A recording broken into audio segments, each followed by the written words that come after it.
나를 따라오라 라는 제목으로 함께 은혜를 나누도록 하겠습니다. 한번 따라해 보시기 바랍니다. 나를 따라오라. 오늘 우리가 읽은 본문 말씀은 예수님께서 이제 제자를 이제 부르시는 장면이 이제 오늘 본문 말씀입니다. 오늘 이제 본문에서 보면은 이제 시몬 베드로, 그 형제 안드레, 그리고 세베대의 두 형제 야고보와 요한을 이제 제자로 부르시는 장면이 오늘 본문의 내용이 됩니다. 예수님께서 이제 처음 사역을 하시면서 이제 오늘 이제 마태복음 4장은 광야에서 시험 받으시고 세례 요한이 옥에 이제 갇히시고 나서 그리고 나서 예수님께서 이제 전면에 드러나셔서 이제 공생애를 이제 시작하시는 건데 일을 하시는 건데 가장 먼저 하시는 일이 뭐냐면 제자를 부르셨다는 거예요.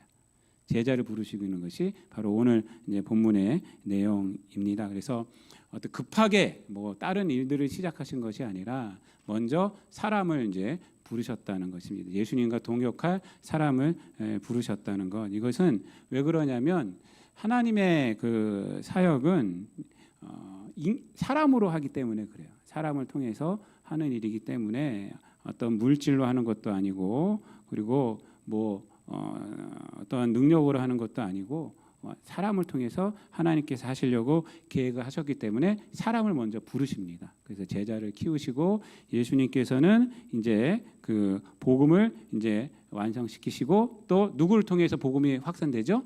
그 제자들을 통해서 이제 확산이 되게끔 합니다. 그래서 이제 사람을 이제 부르십니다. 그래서 어떤 시스템이나 뭐 이런 것도 중요하지만 가장 중요한 것은 그 시스템에서 일하는 사람입니다. 그래서 언제나 사람을 키우는 것이 가장 중요한 일이 됩니다. 가정에서도 자녀를 키우는 것이 가장 중요하죠. 그것이 가장 중요합니다. 그리고 교회에서도 사람을 키우는 것이 가장 중요합니다. 그래서 주일학교 청년부뿐만 아니라 우리 어른들도 마찬가지죠. 어른들도 복음으로 키우는 것이 가장 중요한 것입니다. 그런데 오늘 이제 제자를 이렇게 부르시는 이 장면에 보면 좀 특별한 것이 좀 있습니다. 예수님께서 제자를 부르시는 이 장면에 특별한 것이 한 3가지 정도로 우리가 볼 수가 있는데 첫 번째는 어떤 것이냐면요. 그 예수님께서 직접 나서서 제자를 부르신다는 거예요. 이게 좀 특별합니다. 그 유대 사역에서는요, 유대 사회나 당시에 또 헬라 문화권에서는 제자가 되기 위한 방식에는 뭐 정해진 방식이 있습니다. 그것은 뭐냐면 제자가 스승님을 찾아가는 거예요. 찾아가서 나를 제자로 좀 받아주십시오라고 이렇게 요청하는 거거든요. 오늘날도 마찬가지죠. 오늘날도 사실은 누구에게 뭘 배운다 그러면 찾아보지 않습니까? 찾아봐서 이제 가는 거죠. 거기 가서 나를 좀 가르쳐 주세요. 라고 이렇게 물어보는 것이 이것이 일반적인 이제 관례라고 봅니다. 그리고 이때 당시 유대 사회 때도 마찬가지입니다. 랍비를 찾아가는 거예요. 그런데 오늘 본문에서는 찾아가지라, 그러니까 제자가 스승을 찾아가는 것이 아니라 예수님이 제자들 찾아가서 사람들에게 가서 사람을 부르셨다라는 것이 이것이 특별한 것이에요. 예수님이 직접 움직이셨다는 겁니다. 이게 좀 특이하고 두 번째로 특이한 것은 또 뭐냐면 제자를 부르시는 장소가 특별한 장소가 아니라는 것입니다. 그냥 이 오늘 본문에 나오는 이 사람들은 다 뭐예요? 직업이 어부입니다. 어부. 그래서 그 어부 일을 하는데 가서 그들을 부르시고 있어요. 그러니까 일상에 가서 특별한 장소가 아니라 일상에 가서 사람들을 부르고 있다라는 겁니다.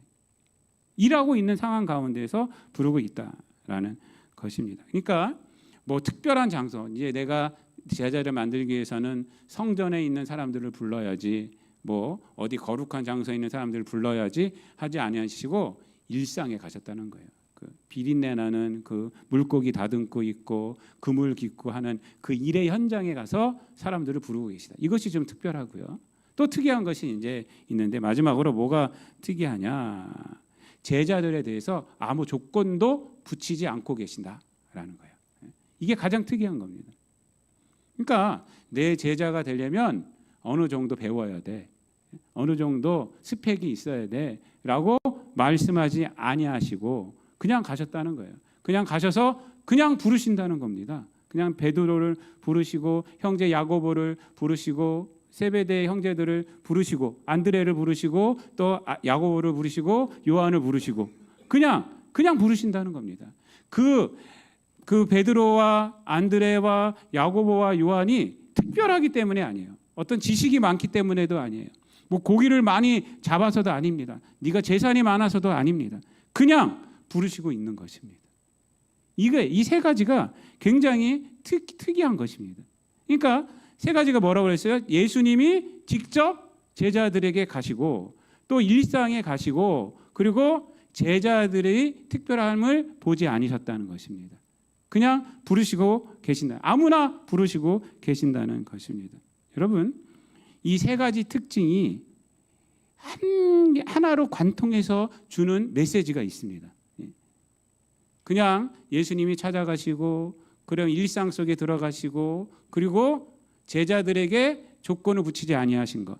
이것은 뭐냐면 예수님에게 제자됨의 근거는 그들에게 있지 않고 예수님에게 있다는 거예요. 예수님에게 있다는 겁니다. 그들에게 있다는 조건, 제자됨의 조건이 너에게 있는 것이 아니라 예수님께 있다는 거예요. 나에게 있다라는 것을 말씀을 해주고 있는 것입니다. 그렇기 때문에 특별한 상황이 필요가 없고 일상이면 충분한 것이었고요. 특별한 사람도 필요 없던 것입니다. 그리고 찾아오시기를 기다린 것이 아니라 찾으러 나가신 것이 된 것입니다. 그리고 그들에게 하는 말이 뭡니까? 나를 따라와라. 나를 따라와라. 그것만 족하다는 거예요. 그 다음에 하시는 말씀이 뭐라고 그래요? 내가 너희를 사람을 낚는 어부가 되게 하리라 라고 말해요. 주어가 누구예요? 내가입니다. 내가. 너희들이 중요하지 않다는 거예요. 내가 너희가 누구든지 간에 어떤 상황인지 간에 너희를 사람을 낚는 어부가 되게 하는 것은 누구라는 거예요? 나다. 너희들이 아니라 나다라는 것입니다. 여러분, 세상에서는 다 보면은 타인이 중요하죠. 네가 중요해요. 어느 정도 수준이 돼야 되고 어느 정도 스펙이 쌓여야 되고 심지어 우리 친구들 사귈 때도 내 친구 정도가 되려면 어느 정도 여건이 돼야 되고 어느 정도로 레벨이 돼야 되고 이렇게 생각하는 사람들도 있습니다. 그러나 예수님은 그렇지 않아요. 내가 너를 만들어 주겠다 이거예요. 내가 너를 제자가 되게 해주겠다. 그렇기 때문에 예수님이 찾으러 가신 거고 예수님께서 일상 속으로 들어가신 거고 예수님께서 그들을 데리고 온 것입니다. 여러분 이것은요 복음의 내용입니다. 그러니까 제자를 삼으시는 이 내용이 바로 복음을 우리들에게 설명해주고 있는 것입니다. 복음은요 우리에게 선언하는 것이 뭐냐면 네가 누구라도 상관없다는 게 복음이거든요. 누구든지 괜찮다는 거예요. 그 복음은 또 뭡니까? 너의 과거를 묻지 않겠다 이 말입니다. 너의 과거를 묻지 않겠다. 그게 복음입니다. 복음. 왜? 복음의 능력이 있기 때문에. 능력이 그 사람에게 있는 것이 아니에요. 네가 어느 정도 능력이 있어야 되고 네가 어느 정도 있어야 되고 뭐가 돈이 있던가 뭐가 있던가 있어야 된다가 아닙니다. 복음의 능력이 있기 때문에 과거를 묻지 않습니다.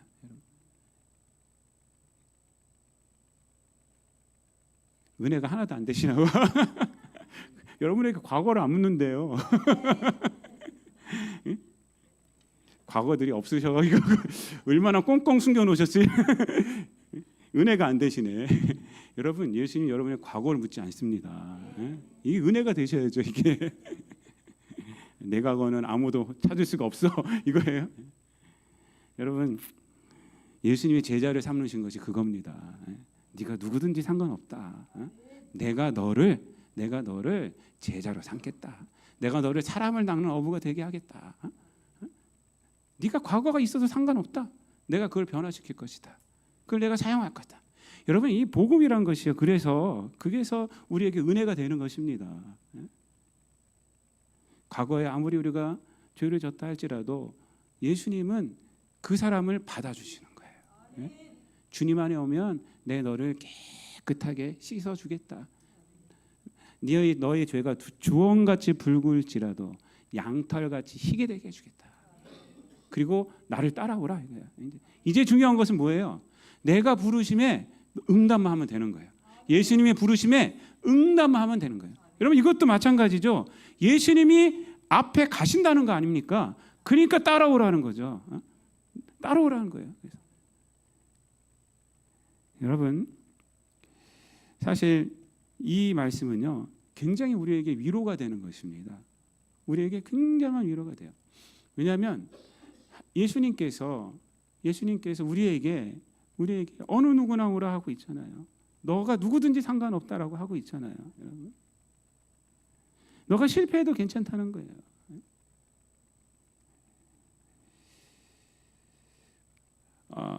제가 이번 주에 한 철학책을 제가 쭉 읽었는데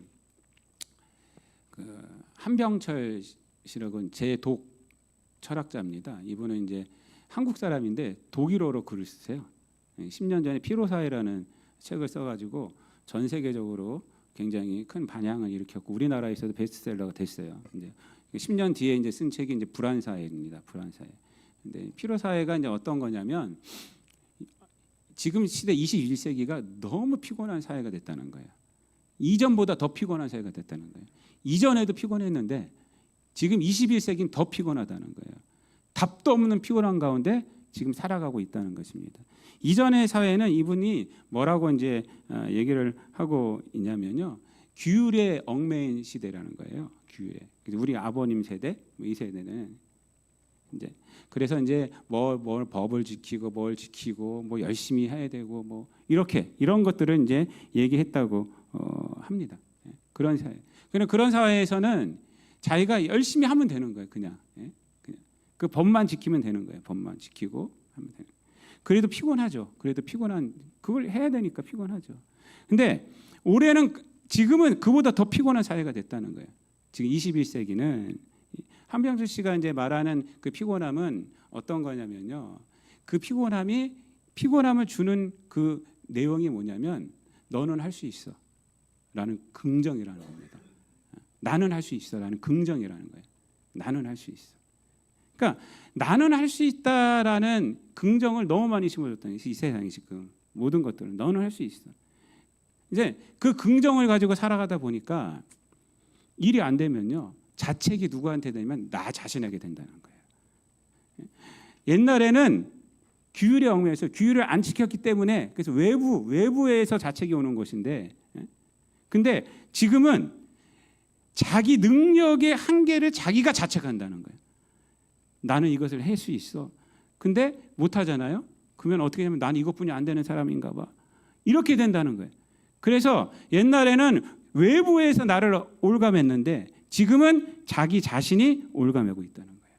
거기서 피곤함이 온다는 겁니다.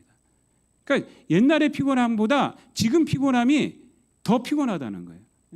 자기 자신에서 오기 때문에 내가 나를 얽어매고 나는 능력이 없나 봐. 내가 더 노력하면 되는데 내 노력이 안 됐나 봐. 막 이렇게만 생각한다는 거예요. 결과적으로 그래서 나타나는 현상이 뭐냐면 우울증이라는 거예요. 그래서 나타나는 것이. 결과적으로 왜 저 사람은 저렇게 하는데 나는 못하지? 뭐 이렇게만 된다는 거예요. 내가 더 해야 되는데 내가 더 노력하면 될 수 있는데 이렇게 계속 몰아붙여가지고 자기를 몰아붙이다 보니까 결국은 거기서 반향적으로 나온 것이 뭐냐면 우울증이 된다는 거예요. 내가 하면 되는데 항상 그 생각을 갖고 있다는 것입니다. 그래서 이분이 하는 말이 뭐냐면 자기에 대한 실망이 와서 더 피곤해야 된다는 거예요. 자기를 계속 몰아붙이는 그런 사회가 지금 21세기가 됐다는 거예요. 그래서 더 피곤한 사회가 됐다. 그게 피로 사회의 요점이 됩니다. 여러분 또 하나가 현대에서 또 하나가 뭐냐면 우리는 자기 자신에 대한 실망도 있지만 또 타인 때문에 실망을 많이 가져요. 타인 때문에. 왜 그러냐? 우리 인간들은 타인하고 이렇게 얽혀서 살아가는 존재 아닙니까? 나 혼자 살아갈 수가 없어요. 다 관계를 맺고 살아갑니다. 이러한 세상 가운데서 타인의 눈치를 너무 보는 거예요. 타인의 눈치를. 타인에게 인정받고 싶어 하는 거예요. 타인에 인정받고 싶어 하고 그래서 이 땅 가운데에서 살아갈 때 저 사람이 나를 어떻게 평가할까? 저 사람이 나를 배신하면 어쩌지? 라고 이런 것 때문에 두려워하고 살아가요. 이런 것. 그래서 불안. 그 불안 시대라는 거예요.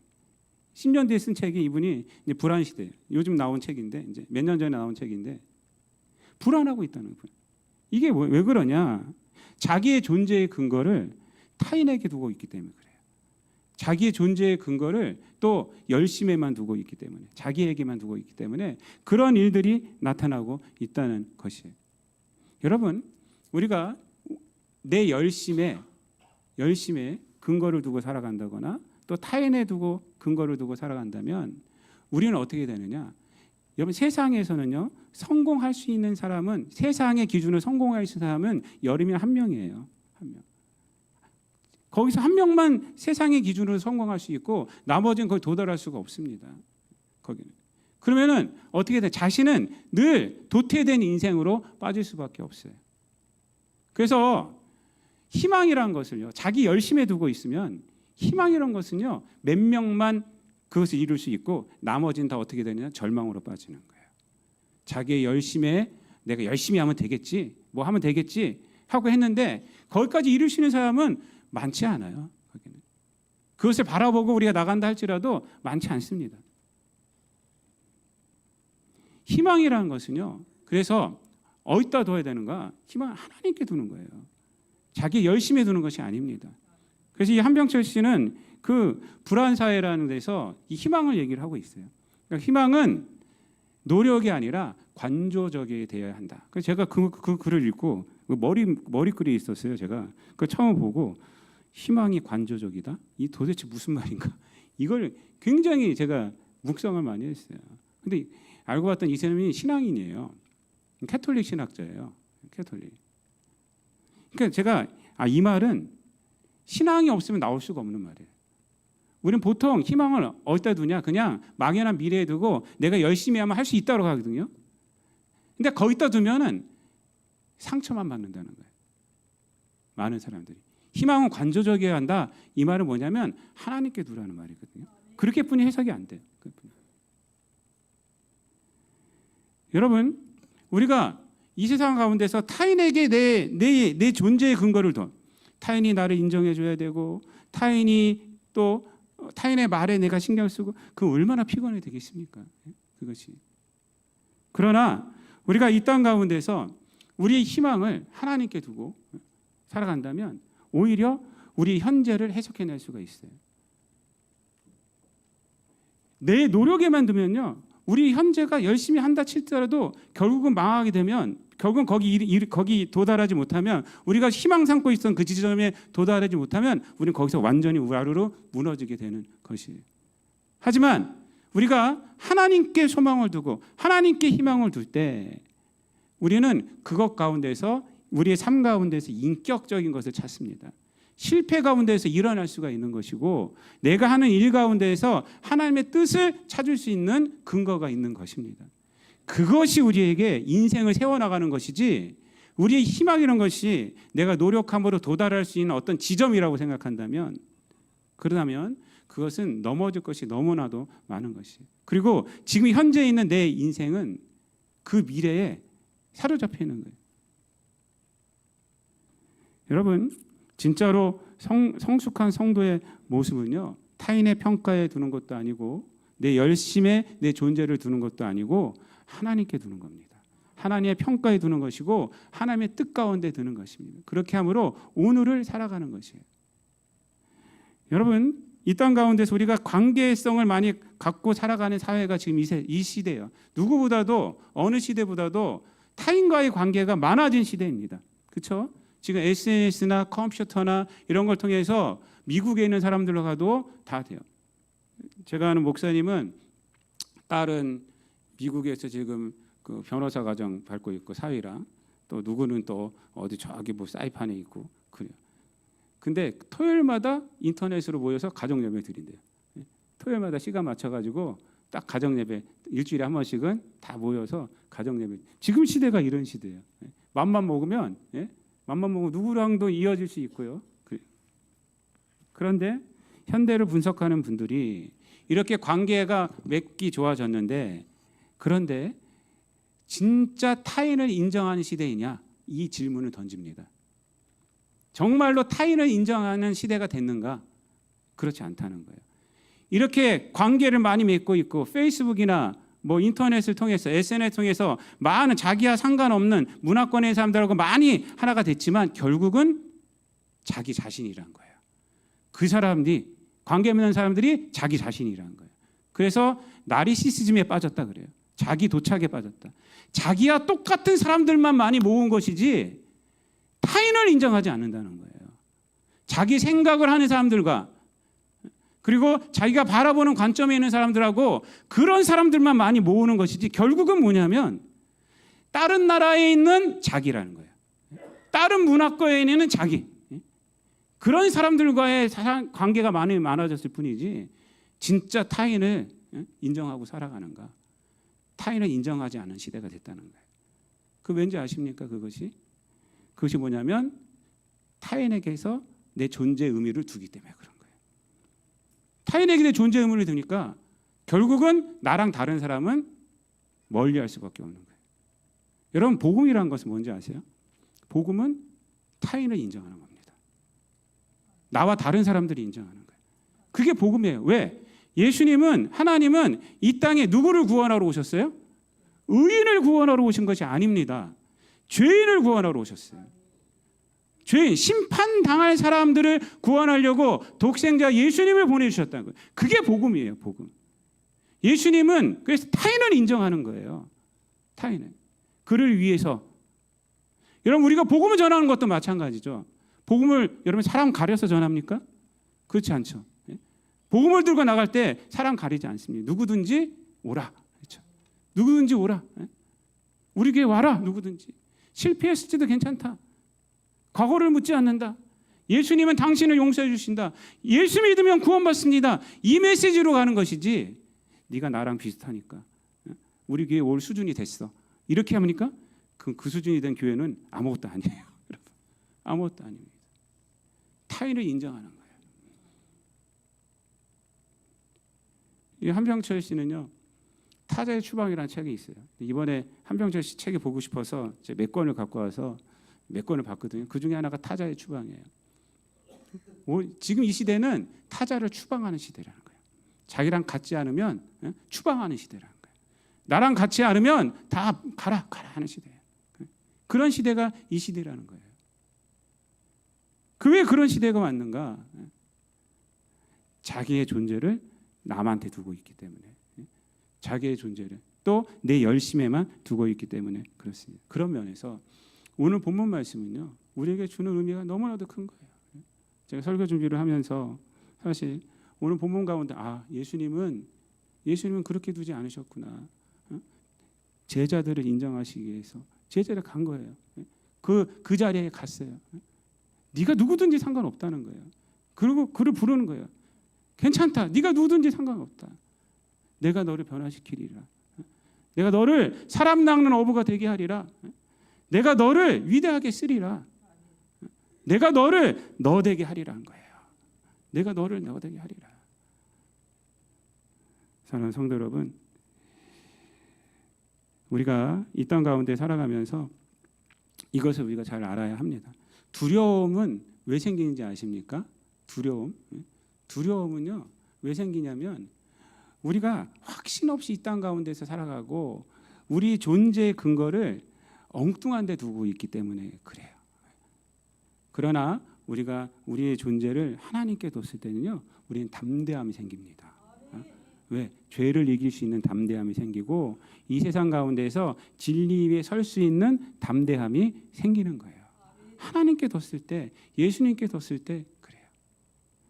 그리고 예수의 생명 우리가 갖게 되면 어느 누구나 우리가 품어줄 수 있어요. 그래서 기도해 줄 수가 있습니다. 사람들을 우리가 선을 긋지 않을 수 있는 사람이 될 수가 있다는 것입니다. 여러분, 부모가 자식이 뭐라고 그랬다고 상처받겠습니까? 부모는 상처받지 않아요. 물론 속상할 때는 있어요.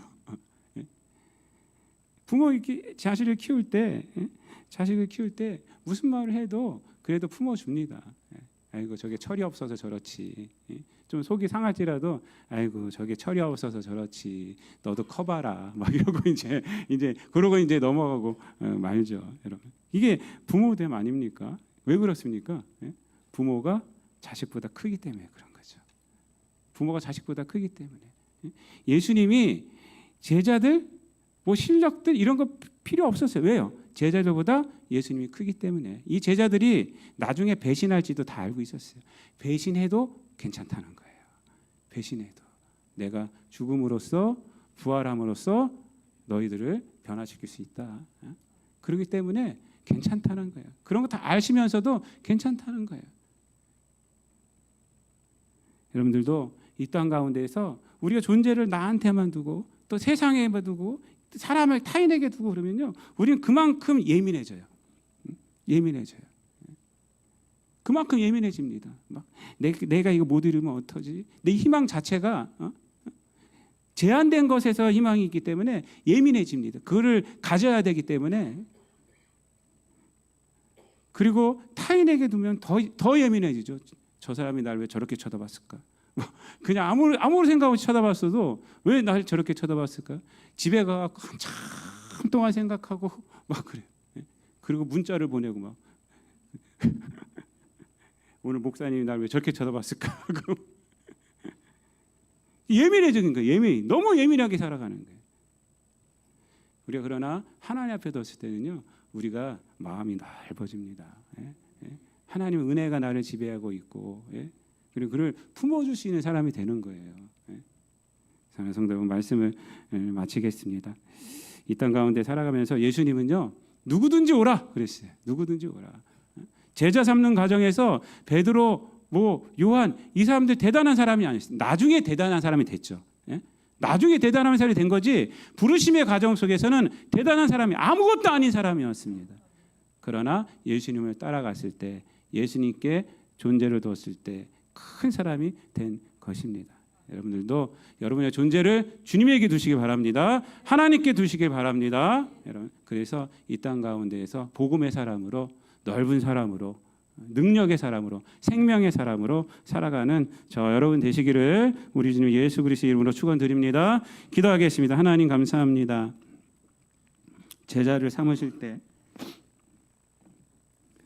그 제자의 조건을 제자들에게 두지 아니하시고 또한 예수님께 두심으로 예수님의 생명을 그들에게 전함으로 제자들이 큰 사람이 되어서 이 땅에 교회를 세우고 이 땅에 복음을 전파하는 사람이 되었음을 말씀을 통해서 보았습니다. 우리들 이 땅에 살아가면서 이 크신 예수님께 우리의 존재에 의미를 두게 하여 주시고 이 땅 가운데서 예수님을 믿고 또한 그 믿음으로 살아가는 우리들 되게 하여 주옵소서. 우리들의 열심이나 또한 타인에게 우리의 존재를 두는 것이 아니라 존재의 의미를 두면서 우리가 원망과 시비로 초조함으로 살아가는 것이 아니라 이 세상을 창조하시고 우리를 구원하신 예수 그리스도 위에 우리의 존재를 세움으로 이 땅 가운데서 넉넉함으로 살아가고 타인이 어떠하든지 그를 인정하고 그들을 받아줌으로 오히려 그들과 함께 주의 역사를 바라보며 나타내며 살아가는 참으로 생명력 있는 우리 성도들 될 수 있도록 성령님 함께하여 주옵소서. 감사드리며 예수님의 이름으로 기도드리옵나이다. 아멘.